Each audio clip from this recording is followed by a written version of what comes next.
we'll start with the shoulder joint. So for shoulder flexion and extension, sige. So this is the shoulder. Technically, if you're going to move that joint, you're not supposed to hold there. Because if you're going to hold here sa shoulder, your hand will restrict the motion. Okay, so usually apply or grasp the extremity somewhere distant. So in this case, we're going ang major joints, elbow and the wrist. So direct lang support. Okay? Usually, as much as possible, keep the elbow straight or extended. Okay, on this one. So grasp here sa elbow, just above the elbow joint, grasp here also. Okay? And then we do that. So it helps if you're going to cross, especially for the shoulder. Because long lever siya, so it's easier if you do this. That one. Compare if you do this, I would need to do that for full range.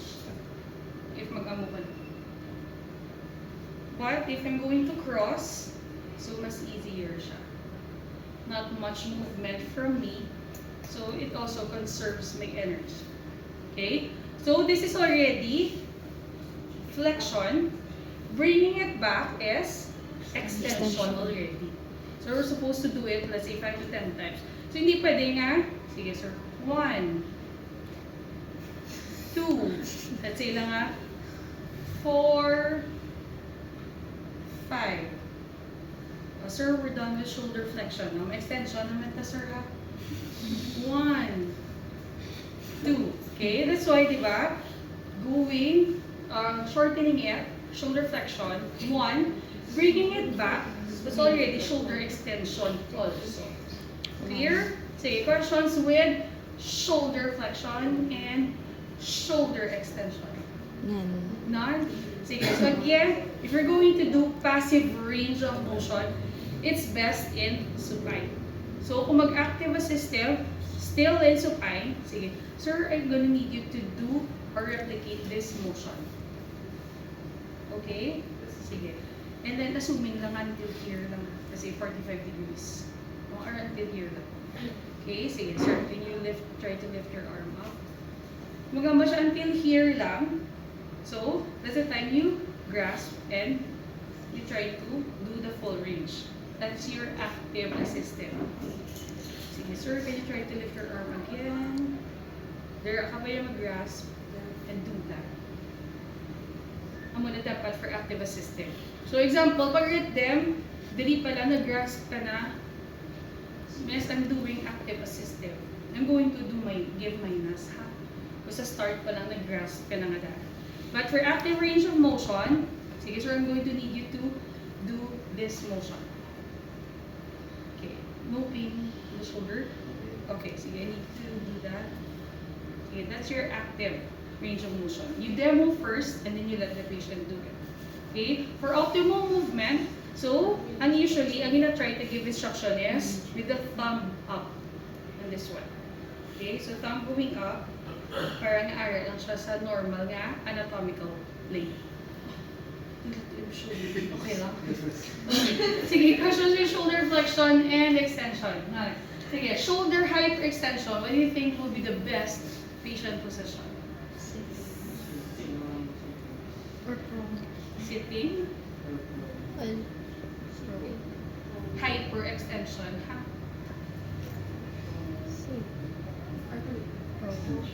In prone position, technically.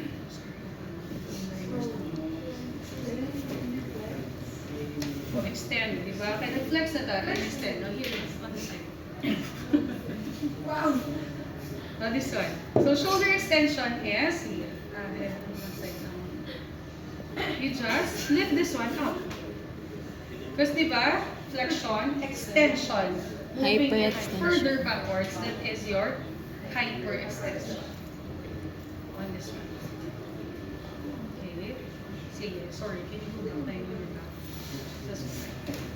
If the patient is unable to tolerate, okay, in the prone position, so you can have it in side lying, but, say, could you make it the edge? Nakasupay na. Pamove ka lang. So, what you're going to do is, say, a little. This one. So you dangle it downwards. That's still moving it way backwards. This is still shoulder hyperextension. For again, the most optimum position will be your prone. Ito mas stabilize ang joint. For this one, this is still shoulder hyperextension. Clear? Thank you.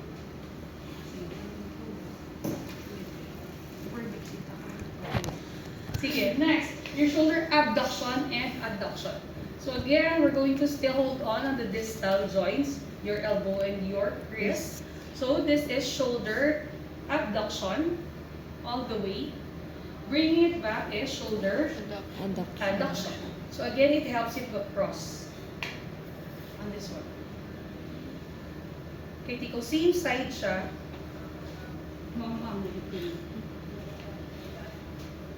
Good like nang kumamo ka na, di ba? So to create enough space. So better if nakaamali on this one. Shoulder abduction and adduction. So you take note. By the time I reach 90 degrees, ginapa, palm up ko. Okay? Because technically, if we're going to do this all the way up, if we try nyo, wala substitute motion. So you're able to complete technically. Hindi mo siya ma-full range. Sorry. May ma-feel kagid diya here. So that's why, technically that's why by the time you reach 90, you need to put it, except naman sa mga dancer, kaya nila yan. But technically, if you do it, there. By the time you reach 90 degrees, you're supposed to have it palm up or nakasupinate or externally rotated, and you do that for full range. Okay, not all can tolerate yung abugin na dayon nyo. Okay, that's why, diba, yung iba, may sakit na diri. So dapat, palm up and you do this. That's why, diba, if I'm doing this, napapalm up ko siya by the time I reach here. And balik. So starting here, palms are facing the hip, and then palm up, facing the middle side, facing the middle side. Palm up, facing there, the middle side. Sige, questions with abduction and adduction. 9? Sige, for reference, are you still looking? Sige, for shoulder internal, external rotation, or makita nyo na there ha. Okay, this should be the optimum position for a full range. The shoulder is abducted to 90. The elbow is flexed to 90 also.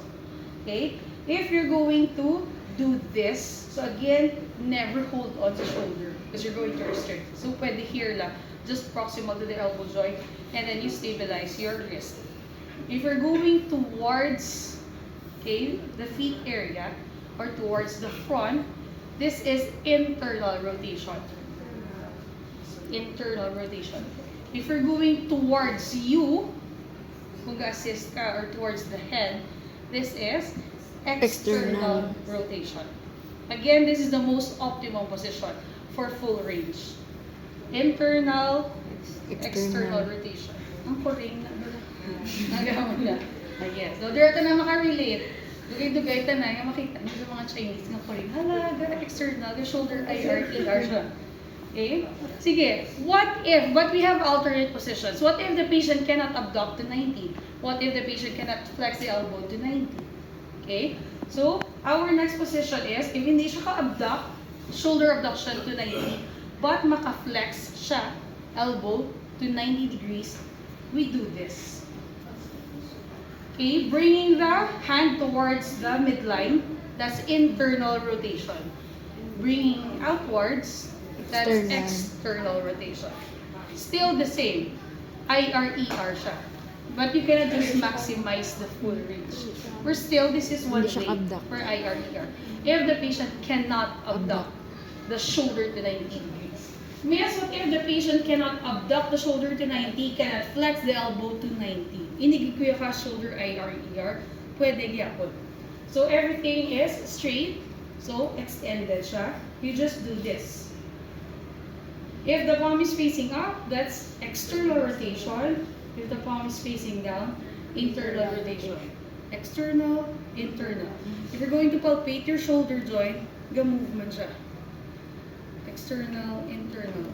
External, internal. Hindi lang siya galing ang ginaka-grabe if you're going to do this. Because remember, di ba, what type of joint is your glenohumeral joint? Your ball and socket. So that mo siya degrees of freedom. Okay, questions? With your IRER sa shoulder. None? Okay, last is your horizontal abduction and adduction. So here, same hand placement. This time, wala ko cross. Okay? Here lang. So, just above the elbow, just above the wrist.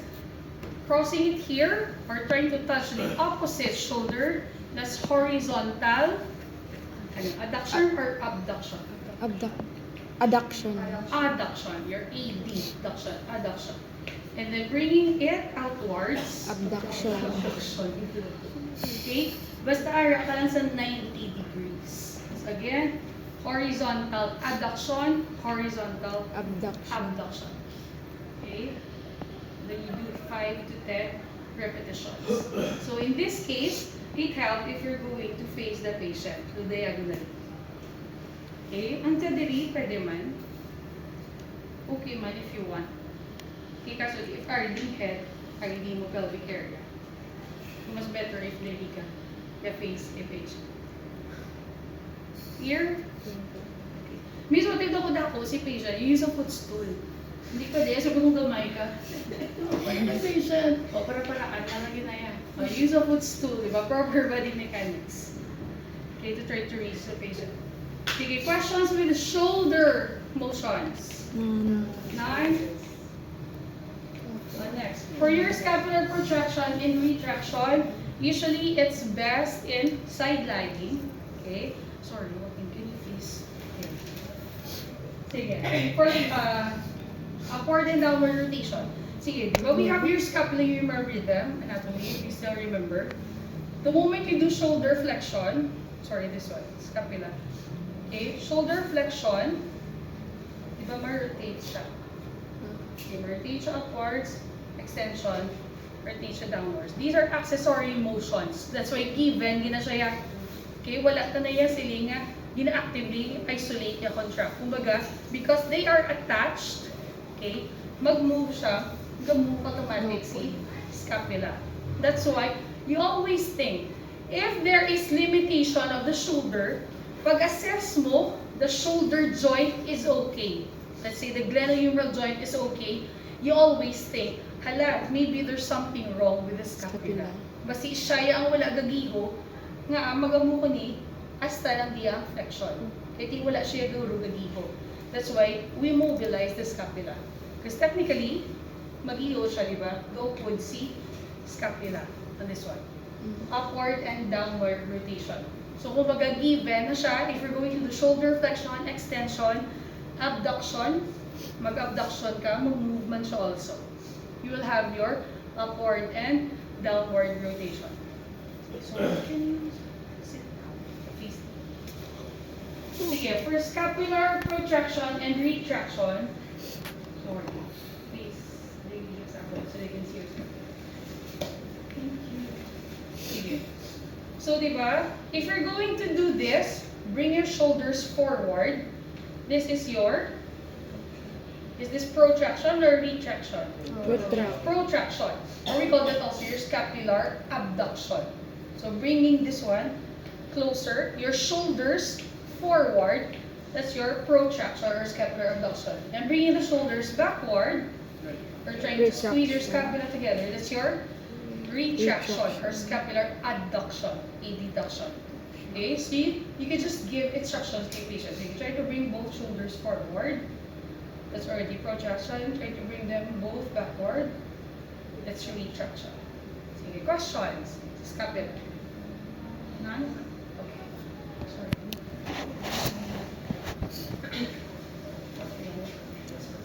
Don't look in. Sorry. You're able to hold my Okay. So you will proceed with your elbow. Kasi elbow ang pinaka-hapos. So again, we're going to free the elbow joint. So you hold on to the wrist. You can try to stabilize here sa shoulder. Shoulder. Kasi elbow naman. Okay? For demo purposes. So, here, so you just do this. Elbow flexion, elbow extension. Elbow flexion, elbow extension. For demo, na for dapat, di ba, you're on the same side. For better leverage and easy access for the patient. On that one. Okay? Amo lang ng sa elbow. This is a capsular pattern. Flexion, extension. Next, your forearm. Okay, sorry. Elongation of your two joint biceps. Sige. For elongation, that's more of your stretching. Sige. Can you think of how you will be able to elongate your biceps? How will be able to lengthen it? Oh, yes, that's correct. So, naka-elbow extend. What else? O origin niya is somewhere here in the shoulder. So, kung mag-amo ka na, ma-elongate siya, hindi. Hyperextension. See, okay, okay naman yung gosh. So, hyperextension of the shoulder. Elbow extension. And what else can you add? So, kung mag-amo na siya, okay na na. Shoulder hyperextension. Shoulder hyperextension, elbow extension, and you could add wrist extension. Ah. There. So, ma-feel mo ga lengthen it siya. So, that's elongation. Clear? How would you be able to elongate or stretch your triceps?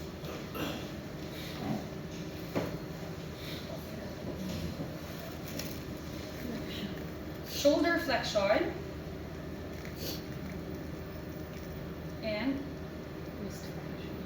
wrist flexion. Elbow flexion. Elbow flexion, and this one. And then, best siya if, in sitting. Pero if doing this one, okay na ni siya. Kaso kay, the plinth gets in the way. So usually, better siya if, makita niyo ba mga stretch? Sitting. Yan. Okay, alright. Better siya in sitting position. Or you could give instructions. Could you try to reach the same scapula? Ang good one. That's already strengthening or elongating your triceps. If feeling mo wala, that's the time ga-add that. Ga-push na here. You add more of your shoulder flexion para nga ma-stretch pagin siya. Clear? Sige, questions? Next, forearm. Your pronation and supination. So, wala tayo abduction, adduction, ha? Sige, sorry. For demo purpose, for makita. So, this one, with the thumb facing or the palm facing the midline. So, this is your mid position. Okay? If you're going to put the arm facing forward, this is pronation or supination? Pronation. And then this is mid position. With the palm facing towards the head, Supine. this is supination. Lain ang supine, supine is this one. That's why, di ba, you add your TION, supination, yung mga motions na. So, usually, ang hinihimo tayo is we grasp here lang. Pronation, supination. Pronation, supination. Okay, so it happens, di ba, between your radius and your ulnar. Radio-ulnar joint siya. Kasi di ba, sino nga bone ang move? Di ba, pronation, supination happens in your radio-ulnar joint. Sino nga bone ang move? Ulnar. Si? Radius. Si radius. Di ba si ulnar? Yung humeral-ulnar joint ang sa elbow. Pero di ba here, si radius ang sa thumb. So siya di ba ang glide lang towards your ulna. Siya ang glide towards the ulna. Okay? Miss, what if hindi ma-flex ni patient sa elbow? You can have it here lang. Palm down, pronation, palm up, supination. You just do that. Clear? Sige, questions with your forearm? None? Sige, for the wrist. What's your wrist? Palmar flexion and extension. So, if you're going to put it down, that's your flexion. And if you're going to extend it, that's your extension. With the palm up, extension. With the palm down, that's your flexion. So again, do not hold on sa wrist. Just above the wrist is okay, and then you hold the palm of the hand. You do Just flexion, extension, flexion, extension. Sige, other movements in the wrist, you have your radial and your ulnar division. So radial division is it towards the thumb or the little finger? Thumb. Towards the thumb. So this is your radial division, ulnar Ulnar. division. Kung active, so pwede na siya kaam-amo niya. That one. And then, ang high, going down. Pero ang doon muna, you come here. That's your flexion, extension. Okay, so again, flexion, extension, radial, ulnar division. Okay, pwede siya yung sitting, and then this one with the elbow flexed to 90. If not, pwede naman siya here also. Sorry. Okay. So, flexion, extension, bringing it down, that's your flexion, bringing up your extension. Towards the thumb, radial division. Towards the little finger, Ulnar division. ulnar division. Sige, questions? None. Now next, you're copying